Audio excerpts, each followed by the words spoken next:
Hello students, स्वागत है आपके अपने यूट्यूब चैनल केपी क्लासेस में। हम लोग पिछली कक्षा में वास्तविक संख्या रियल नंबर्स के परिचय पढ़े। उसमें 2 पॉइंट पढ़े थे बच्चों। पहला पॉइंट था यूक्लिड विभाजन प्रेमिका और दूसरा पॉइंट था यूक्लिड विभाजन एल्गोरिथम। आज की क्लास में हम लोग इसी का उदाहरण हम लोग बनाएंगे और एल्गोरिथम विधि से भी बनाएंगे और आपका प्रेमिका विधि से भी बनाएंगे। तो बच्चों चलिए हम लोग क्लास स्टार्ट करते हैं और पहले उदाहरण पर चलते हैं। पहले उदाहरण का क्वेश्चन है आपके पास कि 4052 और 12576 का एचसीएफ निकालना है आपको यूक्लिड विभाजन एल्गोरिथम का प्रयोग करके। तो चलिए बच्चों क्लास स्टार्ट करते हैं। यहां से हम लोग हल करते हैं बच्चों।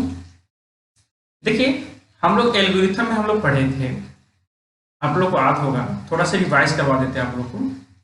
C बराबर डी क्यू प्लस आर हम लोगों ने बोला था कि इसको तब तक हम लोग प्रयोग करेंगे जब तक का मेरा एलसीएम 0 ना आ जाए, शून्य ना आ जाए। तो चलिए बच्चों हम आप लोग को इसको हल करके बताते हैं कि कैसे होगा। तो यहाँ पर आप लोग देख रहे होंगे कि 4052 और 12576 दोनों में से बड़ा कौन है? ये वाला बड़ा है, दिख भी रहा है। तो 12576 बड़ा है किससे? 4552 से। ठीक है बच्चों, तो हम लोग इसका बनाएंगे कौन सा विधि से? यूक्लिड विभाजन एल्गोरिथम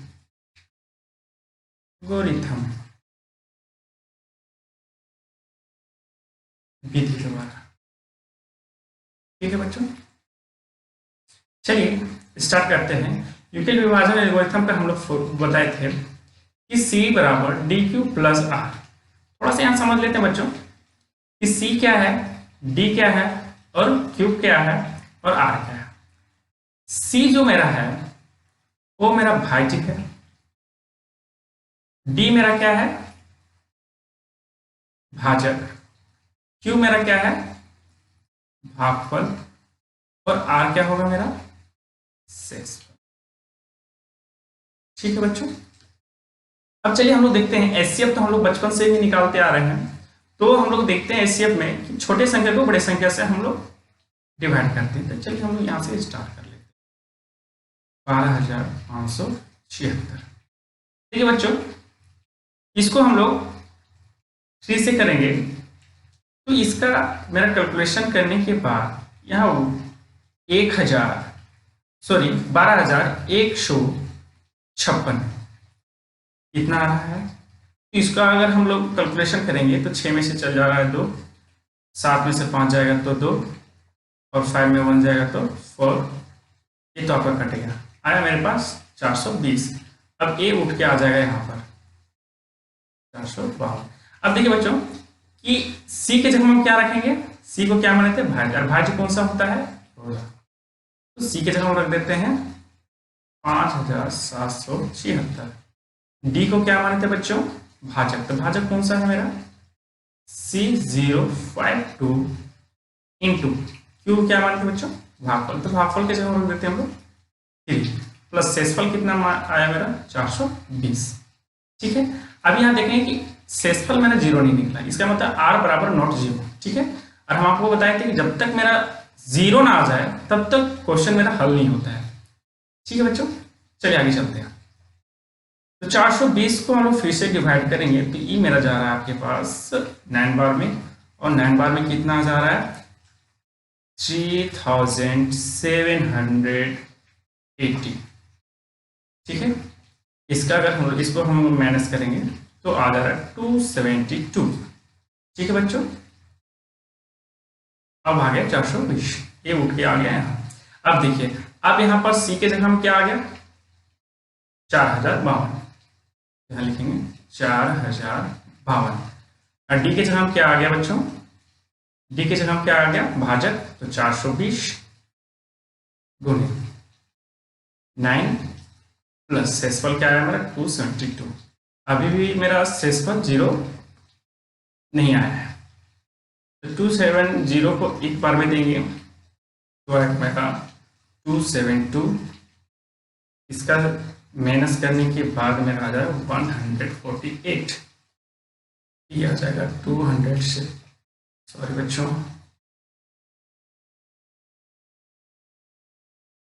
272। ठीक है, अब देखिए अब मेरा क्या आ गया, सी के जगह में आ गया 420। 420 बराबर 272 गुने 1 प्लस शेषफल मेरा क्या बचा 148, अर्थात आर बराबर अभी भी 0 नहीं आया। ठीक है, फिर से हम लोग देते हैं 148 को 1 बार में, तो आ रहा है 1, सॉरी इरेज करते हैं,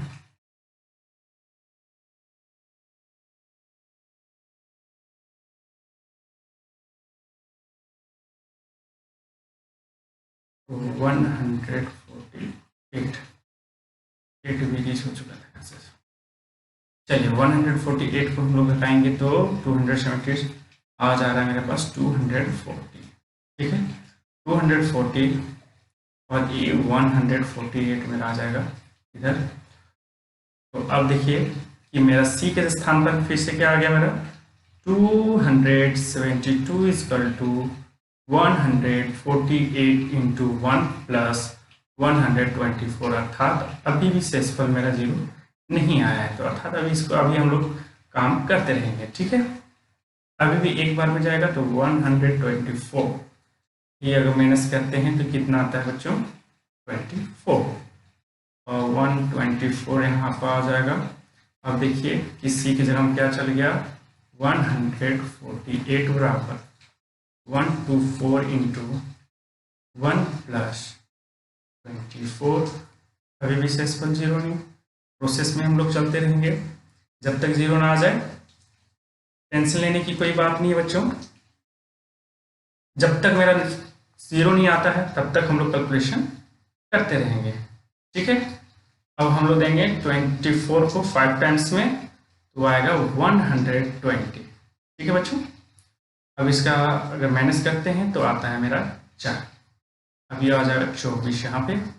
अब देखिए मेरा सी के जगह अब आ गया मेरा यहाँ पर 124 इक्वल टू 24 इंटू 5 प्लस 4। देखिए बच्चों अभी भी मेरा 0 नहीं आया है, तो अभी भी चलते हैं। तो देखिए 6 का टेबल में 24 आ जा रहा है, 6 बार में जाएगा तो ये अब देखिए मेरा कट जा रहा है, मेरा शेषफल कितना आया 0। अब यहाँ पर मेरा सॉल्यूशन समाप्त होता है, देख लेते हैं 24 इक्वल टू 4 इंटू 6 प्लस 0, अर्थात आर बराबर अब 0 आ गया। ठीक है, तो यहाँ हम लोग लिखेंगे यहाँ शेष 0 है, इसलिए यह प्रक्रिया समाप्त हो जाती है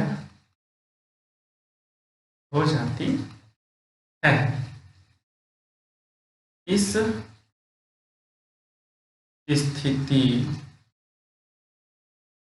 में भाजक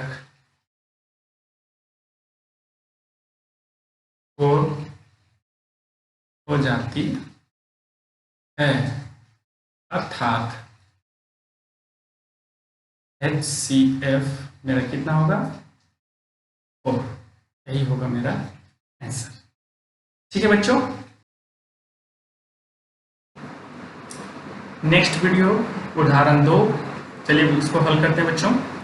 दर्शाइए कि प्रत्येक धनात्मक समपूर्णांक 2q के रूप का होता है तथा प्रत्येक विषम धनात्मक पूर्णांक आपका किसके रूप का होता है 2q प्लस 1 के रूप का होता है, जहां q क्या है धनात्मक पूर्णांक है। चलिए इसको हल करते हैं बच्चों। तो हल करने से पहले आपको हम एक चीज बता देना चाहते हैं बच्चों कि सर्वप्रथम आप लोग को समझना है कि समपूर्णांक और विषम पूर्णांक, ठीक है बच्चों।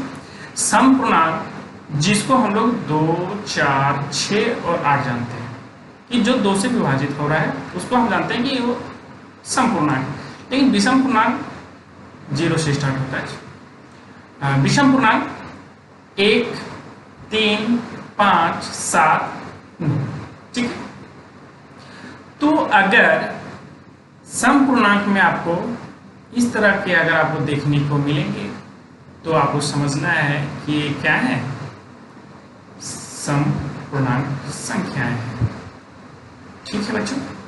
और विषम पूर्णांक अगर आपको देखने को मिलेंगे 5, 2 + 7, तो ये आपको समझना है कि क्या है, विषम पूर्णांक है। तो चलिए जो क्वेश्चन हम लोग को हल करने के लिए दिया है, चलिए इसको समझ लेते हैं थोड़ा सा। इसको हमको मान से बनाना होगा, तो मान लेते हैं। माना कि ए कोई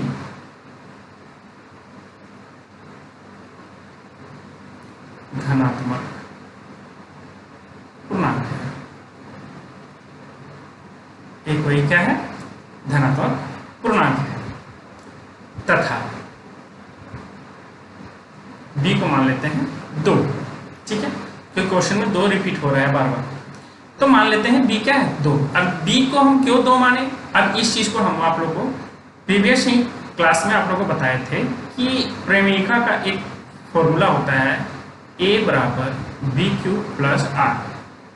तो ये तो मेरा मान लिया धनात्मक पूर्णांक, अब b की जगह में हम मान लिए 2, क्योंकि यहाँ पर पूछ रहा है q कोई धनात्मक पूर्णांक है, तो q को तो मान नहीं सकते क्योंकि वह क्वेश्चन पूछ रहा है। अब देखिए इसको अगर मान लेते हैं कि a जो है वो बड़ा है 2 से, तो इसको थोड़ा सा समझ लेते हैं। जो छोटा संख्या होता है उसको हम लोग भाग देते हैं बड़ी संख्या से, तो मान लेते हैं 2 को अगर इससे हम भाग देते हैं तो भागफल मेरा कुछ आएगा, तो कुछ की जगह हम क्या लेंगे, q, ठीक है। अब भागफल कुछ आएगा तो रिमाइंडर भी कुछ बचेगा बच्चों, ये तो आप लोगों को पता है। रिमाइंडर चाहे 0 बचे, 1 बचे, 2 बचे, कुछ तो बचना है, ये तो पक्का है। तो मान लेते हैं कि या देखिए इसको अगर हम मान लेते हैं, चलिए इसको पहले हम हल कर लेते हैं इसी के माध्यम से जो आप लोग को यहाँ पर समझ में आया। चलिए इसको हल करते हैं। इसको हल करेंगे हम लोग यूक्लिड विभाजन प्रेमिका द्वारा, ठीक है। इसलिए a = 2q + r, जहां r कुछ भी आ सकता था बच्चों, अभी हम लोग समझेंगे कि r के जगह में हम लोग कुछ भी आ सकता है, 1 भी आ सकता है या फिर 0 भी आ सकता है और 1 या फिर 1 भी आ सकता है, ठीक है। तो चलो इसको देखते हैं कि अगर r के जगह में अगर 0 आता है तो किस तरह से होता है। तो 2q + r के जगह अगर 0 लिखते हैं इस प्रकार का फॉर्मेट में बनता, तो r के जगह में अगर हम 0 बैठाएं तो इसका आंसर 2q के रूप में आएगा, ठीक है बच्चों, जो आपका यहाँ समपूर्णांक पूछ रहा था, ठीक।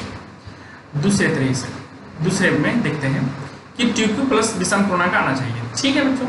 अगर हम a 2q + शेषफल के जगह में अगर हम 1 बैठा देते हैं तो 1 मेरा क्या हो जाएगा, धनात्मक पूर्णांक हो जाएगा, सॉरी विषम धनात्मक पूर्णांक हो जाएगा, है ना।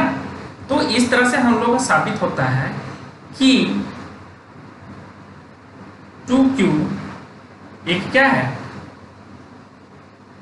सम संख्या है, सम संख्या है,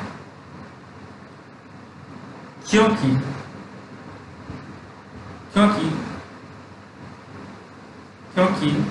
2 एक समपूर्णांक है, समपूर्णांक साथ ही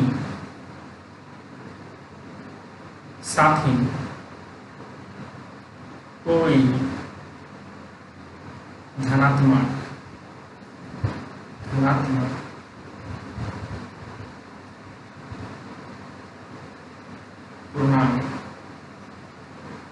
साथ ही कोई धनात्मक पूर्णांक सम या विषम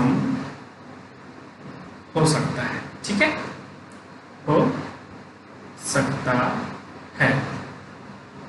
देखिए अब विषम और सम, इसमें आप लोग क्लियर हो लीजिए कि अगर 2q एक सम संख्या हो सकती है, क्योंकि ये 2 से पूर्णतः आपका सम है, क्योंकि 2 से इसको हम पूर्णतः काट सकते हैं। लेकिन साथ ही साथ धनात्मक में पूर्णांक वैसी संख्या भी आती है जिसको हम 2 से नहीं विभाजित कर सकते हैं। अर्थात देखिए यहाँ 2q + 1, तो एक क्या है, एक विषम पूर्णांक है। ठीक है, एक क्या है, विषम पूर्णांक है। तो मेरा यह सम पूर्णांक में भी आ सकता है और विषम पूर्णांक में भी आ सकता है। ठीक है, इसलिए कोई भी धनात्मक पूर्णांक 2q + 1 के रूप का भी होगा। ठीक है बच्चों, तो आई होप कि आप लोग को अच्छा तरीके से समझ में आ गया होगा। जिन बच्चों को अच्छे से समझ नहीं आ गया, कमेंट सेक्शन में आप लोग जरूर से जरूर रिप्लाई करें कि आप लोगों को समझ में आया या नहीं आया। अगर नहीं आया होगा तो नेक्स्ट वीडियो में इससे बेहतरीन तरीके से समझाने की कोशिश करेंगे बच्चों। और तब तक के लिए आप लोग मेरे वीडियो को लाइक और सब्सक्राइब और शेयर जरूर करें। मिलते हैं नेक्स्ट वीडियो में। थैंक यू सो मच बच्चों।